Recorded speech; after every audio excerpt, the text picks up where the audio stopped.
एकनाथ शिंदे हे मूर्ख नालायक मुख्यमंत्री, माजी मंत्र्यांचं बेताल वक्तव्य। काँग्रेस पक्षातून भाजपमध्ये आलेले माजी मंत्री पद्माकर वळवी यांनी मुख्यमंत्री एकनाथ शिंदे यांच्यावर गंभीर आरोप केले आहेत। मुख्यमंत्री शिंदे यांच्यावर टीका करताना वळवी यांची जीभ घसरली। ते नंदुरबारमध्ये धनगर आरक्षण मुद्द्यावर बोलत होते। एकनाथ शिंदे हा मूर्ख नालायक मुख्यमंत्री आहे अशा शब्दात वळवी यांनी मुख्यमंत्र्यांवर बोलताना तोंडसुख घेतले। धनगर आरक्षणाच्या मुद्द्यावरून नंदुरबारमध्ये आदिवासी समाज आक्रमक झाला आहे। जे सरकार किंवा पक्ष आदिवासींच्या विरोधात निर्णय घेईल त्याला जमिनीत गाडल्याशिवाय शांत बसायचं नाही। आदिवासी आमदार खासदारांनी राजीनामा देण्याची गरज नाही, राजीनामा देण्याची सरकारला फक्त धमकी द्या असा सल्ला वळवी यांनी आंदोलनाला उपस्थित असलेल्या आमदार खासदारांना दिला।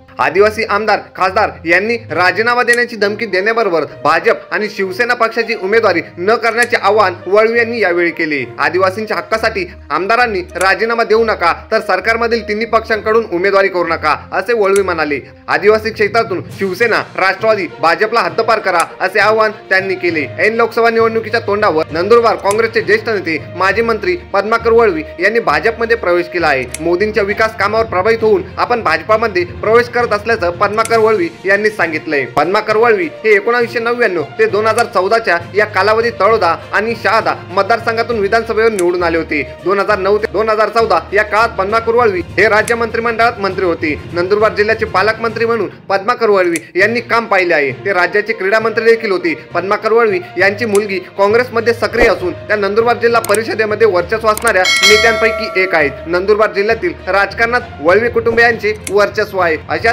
नवीन आणि ताज्या घडामोडी बघण्यासाठी आपल्या चॅनलला सबस्क्राइब करायला विसरू नका।